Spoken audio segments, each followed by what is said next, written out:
दोस्तों, कहा जाता है कि खून के रिश्तों के बाद में अगर इंसान किसी रिश्ते के ऊपर सबसे ज़्यादा भरोसा करता है तो वो रिश्ता होता है दोस्ती का रिश्ता। क्योंकि दोस्तों, दोस्ती का रिश्ता एक ऐसा रिश्ता होता है कि जिसमें इंसान इस रिश्ते के ऊपर आंख मूंद कर भरोसा कर लेता है। क्योंकि दोस्ती के किस्से आज के नए नहीं हैं, बल्कि अगर पुराने ज़माने से भी देखते हैं तो दोस्ती के अनगिनत किस्से, अनगिनत कहानियाँ देखने को मिलती हैं। लेकिन आज के इस मॉडर्न युग ने शायद इस रिश्ते को ही बदल के रख दिया। दोस्तों, आज की इस कहानी के अंदर एक बड़ा मैसेज भी है और किस तरीके से इस दोस्ती के रिश्ते को कलंकित कर दिया गया आज की इस कहानी के अंदर, जब आप लोग सुनेंगे तो आप लोग अपने कानों पर विश्वास नहीं करेंगे। रात के 10 बज चुके हैं। मैं हूं आप सभी का अपना शाबेज मलिक और हाजिर हूं आप लोग के सामने फिर से एक क्राइम की कहानी को लेके, एक क्राइम की घटना को लेके। अच्छा दोस्तों, कहानी शुरू करूं उससे पहले मैं आप लोग को बता दूं कि मैं चाहता हूं कि मैं आप लोग के साथ में रेगुलर हमेशा के लिए जुड़ा रहूं। तो मेरा जो सेकंड चैनल है, जो मैं यहाँ पर टाइटल पे मेंशन कर दूंगा, उसको आप लोग सब्सक्राइब कर कर रख लीजिए। क्योंकि एक्सीडेंटल बायस अगर कभी इस चैनल के साथ में कुछ होता है तो आप मुझे बड़ी आसानी से उस चैनल पर सुन सकें। तो फिर चलते हैं, सीधा सीधा इस कहानी का रुख करते हैं। बात करें दोस्तों आज की इस कहानी की, तो आज की इस कहानी की शुरुआत होती है बागपत से। और इसी बागपत की शहर कोतवाली में एक गाँव पड़ता है, मितली गाँव। और इसी मितली गांव के अंदर मैं बात कर रहा हूं 2 मई साल 2026 की। 2 मई साल 2026 को सुबह सुबह लोग अपने अपने कामों से अपने अपने घरों से बाहर निकलते हैं। कुछ लोग ऐसे होते हैं जो खेतों पर काम करने के लिए जाते हैं, कुछ लोग ऐसे होते हैं जो दूसरे गांव में मेहनत मजदूरी करने के लिए जाते हैं, कुछ मकानों में काम करने के लिए जाते हैं, कुछ खेत पर खुदाई, कुछ जुताई, कुछ पानी की भराई ऐसे करने के लिए निकलते हैं। लेकिन जैसे ही कुछ लोग गांव के पास ही जो एक ट्यूबवेल बना हुआ है उस ट्यूबवेल पर पहुंचते हैं, तो सामने का दृश्य देखकर वहां पर जितने भी लोग होते हैं उन सब की चीखें निकल जाती है। अब ऐसा क्या उन्होंने आखिरकार ट्यूबवेल के पास देख लिया था? उनकी चीख पुकार सुनकर आस पड़ोस के जितने भी नज़दीक में लोग थे वो सब के सब ट्यूबवेल के पास पहुंचते हैं। ट्यूबवेल के पास पहुंचने के बाद में देखते हैं कि एक व्यक्ति है जो औंधे मुंह पड़ा हुआ है। लिहाजा उसके बाद में स्थानीय लोग उस व्यक्ति को सीधा करते हैं। अब जैसे ही सीधा करते हैं तुरंत उस व्यक्ति की शनाख्त हो जाती है, क्योंकि ये काफ़ी नामवर व्यक्ति था। दरअसल इस व्यक्ति का नाम था मूलचंद्र उर्फ सोनू, जो कि एक फास्ट फूड का विक्रेता था। फास्ट फूड बेचा करता था, इस वजह से इसे ज़्यादातर लोग जानते थे, ज़्यादातर लोग इसे बहुत अच्छे से पहचानते थे। लिहाजा इस तरीके से डेड बॉडी का देखना था कि इस बात की सूचना तुरंत गांव के अंदर भिजवा दी जाती है। गांव से लोग आन फान में भागते हैं, मूलचंद के परिवार के लोग भी भागते हैं। इस बात की सूचना पुलिस को भी दे दी जाती है। लिहाजा पुलिस को सूचना पहुंचती है कि फला फला गांव के अंदर इस तरीके से ट्यूबवेल के पास में एक डेड बॉडी मिली है। फिर क्या था, पुलिस तुरंत घटनास्थल पर पहुंचती है। वहां पर लोगों को हटाकर बचाकर डेड बॉडी के नज़दीक पहुंचती है। बहुत ही बारीकी से डेड बॉडी की समीक्षा करती है।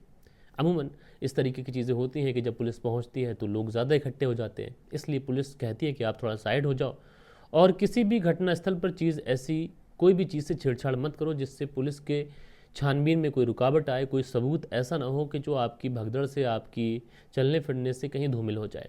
लिहाजा पुलिस वाले उस डेड बॉडी की समीक्षा करने के बाद में सारी चीज़ों के सैंपल्स कलेक्ट करते हैं और उसके बाद में जो डेड बॉडी थी, इस डेड बॉडी को पोस्टमार्टम के लिए भेजा जाता है। अब वैसे तो डेड बॉडी पोस्टमार्टम के लिए जा चुकी थी, लेकिन सवाल यह था कि आखिरकार इस मूलचंद की हत्या कौन करेगा। दरअसल घटनास्थल से पुलिस को खून से सनी हुई ईंट बरामद हुई और कुछ शराब की और बियर की बोतलें बरामद हुई।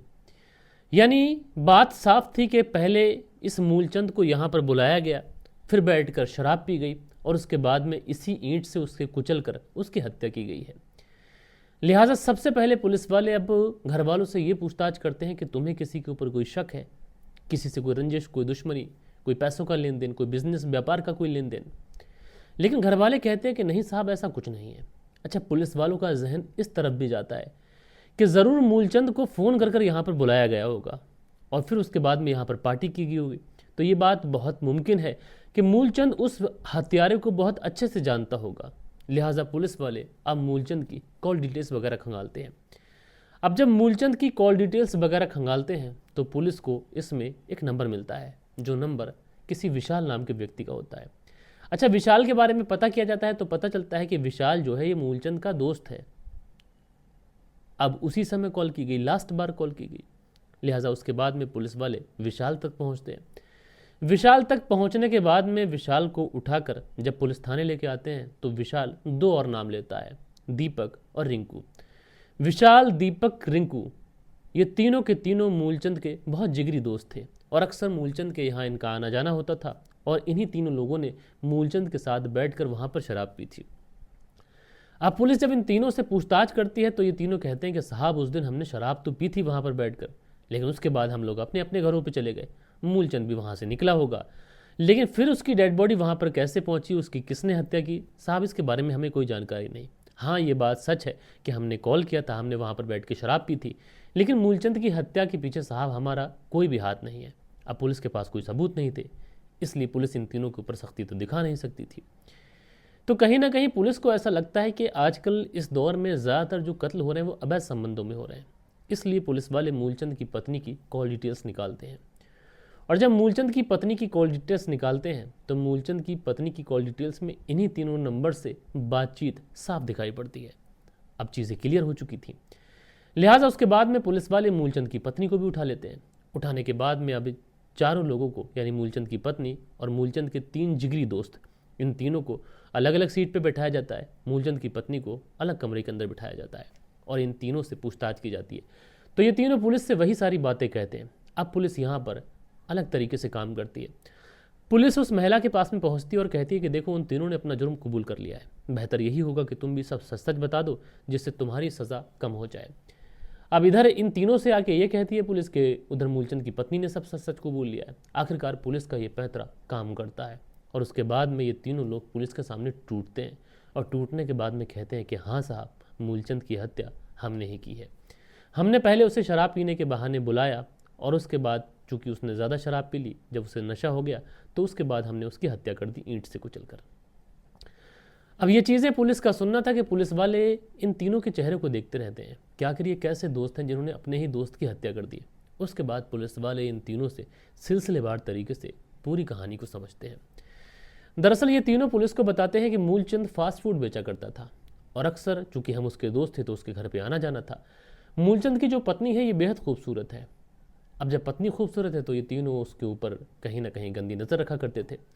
अच्छा, जो मूलचंद की पत्नी थी शायद उसे भी इन चीज़ों का इंतज़ार था और वो शायद इन चीज़ों में इंटरेस्टेड थी, इसलिए वो एक दोस्त से नहीं फंसती है बल्कि तीनों दोस्तों के साथ में नाजायज़ ताल्लुकात कायम कर लेती है और उसके बाद में अभी तीनों तक को पता नहीं है और एक एक कर इनसे बारी बारी से शारीरिक संबंध बनाने लगती है। लेकिन धीरे धीरे वो वक्त भी आ जाता है कि अब तीनों लोगों को ये पता चल चुका था कि हम तीनों की मूलचंद की पत्नी के साथ में फिजिकल रिलेशनशिप है और तीनों बहुत अच्छे से जानते थे। तो कभी कभी ये तीनों भी पहुंचा करते थे और तीनों एक साथ में मिलकर उसके साथ फिजिकल रिलेशनशिप बनाया करते थे। लेकिन दोस्तों, कहते हैं ना कि ये चीज़ें ऐसी होती हैं कि छुपाए छुप नहीं पाती और आखिरकार मूलचंद को इस बारे में पता चल जाता है। जब मूलचंद को पता चलता है तो अपनी पत्नी की बहुत ज़्यादा बेरहमी के साथ में पिटाई कर देता है और उससे कहता है कि जिस रास्ते पर तू चल रही है वो रास्ता कलंकित है, बदनामी का है, जिससे समाज में हमारी तो नाक कटेगी कटेगी। ज़रा सोचो तुम्हारे माता पिता का क्या होगा। मूलचंद की जो पत्नी थी उस समय तो मूलचंद से माफ़ी तलाफ़ी कर लेती है, लेकिन बाद में ये जो बात थी ये अपने तीनों प्रेमियों को बताती है। उसके बाद ये तीनों मिलकर मूलचंद की हत्या की प्लानिंग करते हैं। उसके बाद 1 मई साल 2026 की शाम को ये मूलचंद को जो विशाल था ये फ़ोन करता है। फ़ोन करने के बाद में ये मूलचंद को वहाँ पे बुलाते हैं।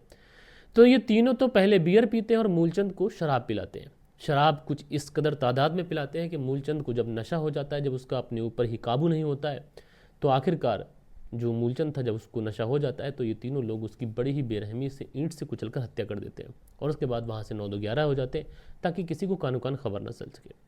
तो यहाँ पर इस कहानी के अंदर देखा, एक पत्नी तो कलंकित थी ही थी, लेकिन एक दोस्ती जैसे पवित्र रिश्ते को भी इन तीनों ने कलंकित कर दिया। मूलचंद इन तीनों के ऊपर भरोसा करता था और ये तीनों मूलचंद के घर आया जाया करते थे और इन तीनों ने क्या किया, मूलचंद के भरोसे को तोड़ दिया।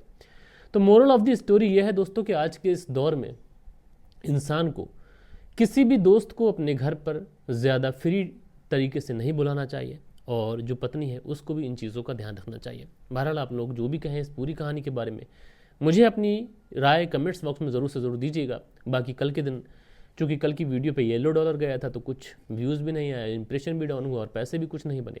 तो आज कोशिश ये है कि अच्छे से वीडियो अपलोड हो जाए, येलो डॉलर भी ना आए। तो आप लोग के जो कमेंट्स हैं कल के दिन के, चलो वक्त होता है कि अब कमेंट्स पढ़ लेते हैं। दोस्तों, कल के दिन जो आप लोगों के कुछ बेहतरीन से कमेंट्स थे, इसमें पहला कमेंट्स मंसूरी भाईजान का है। लिखते हैं, अस्सलाम वालेकुम मलिक साहब, क्या हाल चाल है, कैसे हैं आप, खैरियत से हैं भाई जी। आपका अंदाज़ अच्छा है भाई जी। एक नवीन कुमार जी हैं, वह भी क्राइम की कहानी सुनाते हैं और वह पुलिस स्टेशन का नाम भी बताते हैं, फॉरेंसिक टीम का नाम भी बताते हैं, डॉग स्क्वाड की टीम का नाम भी बताते हैं, जिससे कहानी में और लज्जत बढ़ जाती है। तो मंसूरी भाईजान जी, मैं भी थाने का नाम बताता हूँ, ऐसी बात नहीं है। और जहाँ बात रही डॉग स्क्वाड फॉरेंसिक टीम की, पुलिस थाने का नाम तो सब मैं क्लियर करता ही हूँ। फॉरेंसिक टीम में आप सभी लोगों को पता है कि एफएसएल की टीम जाती है।